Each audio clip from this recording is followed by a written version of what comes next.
Hey guys, my name is Tal and welcome back to my channel. I hope you guys are doing well, and I truly hope that you guys are lending your voices to all that's going on in our country today. And so today this video is actually inspired by John Maxwell. I literally love John Maxwell. I am very big on leadership, and I pretty much listen to his podcast night and day. So a part of what was discussed in the podcast today is just the importance of being relevant in a time like this, and just, giving people information that they could actually benefit from. So I thought I made another video earlier, and as I was in my car, I thought about, no, actually I need to talk about the transition back to the workforce, because I know a lot of you guys, some people are going back to work, some who may have been furloughed, now they're returning, or a lot of people that may have been terminated, found a new job. So I want to talk about that transition, what it looks like for you if you are currently in process, right? So if you haven't started the process as yet, or if you just applied and you haven't heard back, you're fine. There's no action needed on your end. However, if you were contacted or if you were in the process, right, then this is more relevant to you. So if at this time, if you're someone that's going through that transition and you were contacted to submit your documents, right? And I got an email related to this. So it's all the more reason why I want to talk about this as well. So if you are contacted to submit your documents, and if it is a situation whereas you were furloughed and you have a return to work date, say July 1st, right? But your current income is unemployment. So they cannot just, your projected income is not going to solely be your unemployment income. They have to prorate your income for the time that you're returning to work. So again, for affordable housing, the income is calculated for the next 12 months. So there's 52 weeks in a year. There's 26 bi-weekly periods. There's 24 semi-monthly periods, right? So if you say you get paid weekly for your job, and as I mentioned, you're returning to work July 1st, you're currently receiving unemployment income. So what they have to do is that they have to continue to calculate your unemployment income up until the date that you'll be receiving your first pay statement for your return for your employer, right? So if that's the case, whereas there's 3 more weeks for you to receive the unemployment, then they have to calculate that 3 weeks, and then they have to calculate the remaining weeks based off your employer, the income from your employer. So it's not solely gonna be based on that employment income. So in a case whereas, say you were terminated and you found a new job and you start, say, July 1st, so you start July 1st. In your case, this is a little more tricky, but if you have an offer letter and that offer letter is countersigned, you accepted the offer and everything, then they are going to use that income. In addition, they'll do the same proration. So they're going to prorate the remaining weeks that you'll be receiving unemployment, if you are receiving unemployment, up to the prorated, up to the time when you'll be starting your new position. So a few things that makes this whole, when it comes to future income, it's a little tricky, right? So it has to be counted once employer can affirm to it, right? So if it gets tricky if that new employment income, if that future employment income has bonus or commission.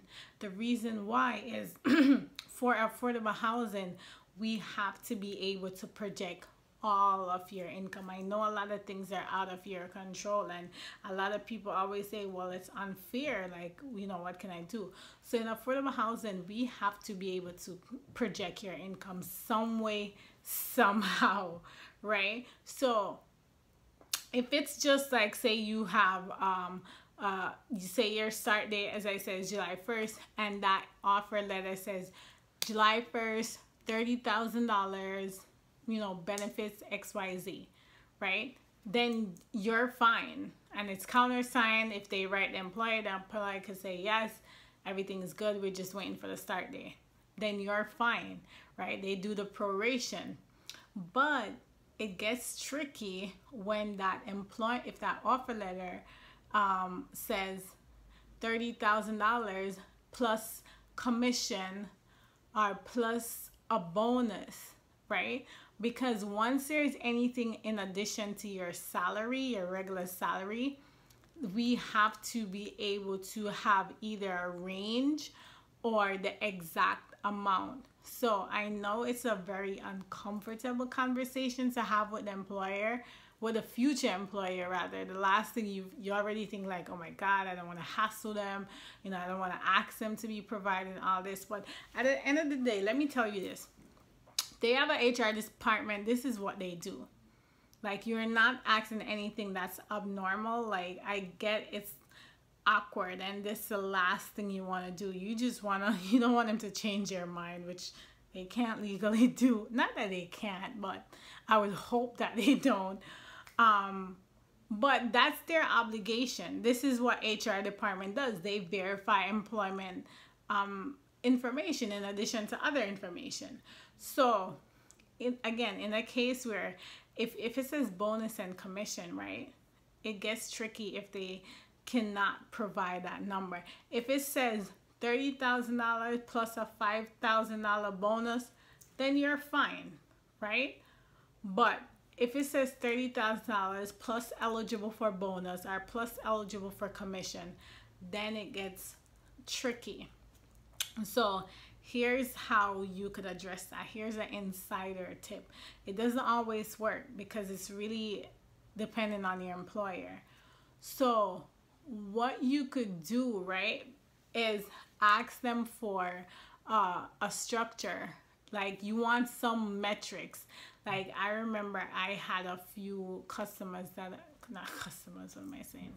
a few applicants that I literally had to go through a whole storm with their employer to make this happen for them. So if they, like, I would ask, okay, historically, with a new employee starting in July, like, say their bonus payout is like end of year, right? So I would say, regardless of what time it is, I would say, okay, historically, for an employee that starts in July, what is a possibility? Like, what is the maximum that they could possibly get, right? And if it's a commission structure, I will ask, like, historically, for new employees, what is the range that they're eligible for? And a lot of times, a lot of companies, they have like metrics, right, where they have like different structures, as to say the first quarter it could be from 3,000 to 5,000 or whatever. Like, if they have something like that, depending on the wording, I've personally used that on a few occasions and the agency accepted it, but I had to write a nice little memo, and I have to fix it up. This is what I do. Like, I genuinely love this. I always go above and beyond for my applicants. I have to write a nice little memo summarizing my conversation with the employer. I trust that you do get an agent that really love what they do and they're not just there for a paycheck, just so they go the extra mile. Because with these future employments, I'm being honest and I'm being transparent, a lot of times it requires going the extra mile, especially if it is, again, has those eligible for something else, bonus, commission, right? And even if you do not get an agent that goes the extra mile, you can go the extra mile too, just by speaking to your employer and having, like, ask them for something. If they could provide a range, that will suffice. Like, if they say it could be between 100 to 500, the thing with that though is that we always have to use the maximum. So if they say you're eligible for 100 to 500, we have to count it as 500 because that's the maximum. So that's the part where it gets tricky, because this could either help you or it could hurt you, right? But it's worth a try if you truly want to make this happen for you. I was going to say something, I lost my train of thought. But yeah, just try to get that clarification from them. And it can't be like, you have to have something in writing. The only way verbal could suffice is if the verbal communication was with the agent on the phone, with the agent from the developers team on the phone. I've done phone clarifications before, because a lot of times they don't want to put this in writing. And I tell you right now, a lot of employers are not gonna do it because they don't want to be held accountable. No one wants to put anything in writing. So because I know a lot of times they don't want to put that in writing, but if I speak to them, they will tell me. So you could encourage your agent to say, well, you know, they're not willing to put this in writing, but if you do speak to them, they'll be able to do a verbal clarification. Like some agents will do that, because again, it's all about due diligence, right? It's all about due diligence. If they're saying, oh, no, so, well, can I conference you? Like sometimes you gotta, you know, I'm not saying push way over the limit, but propose like, okay, may I call them and conference you in, or something. Like you want to make this happen for you, and you want to truly show that you're making that extra step respectfully. But just always make sure, like, you will be okay if the bonus or commission can be clarified. However, here comes the pain story.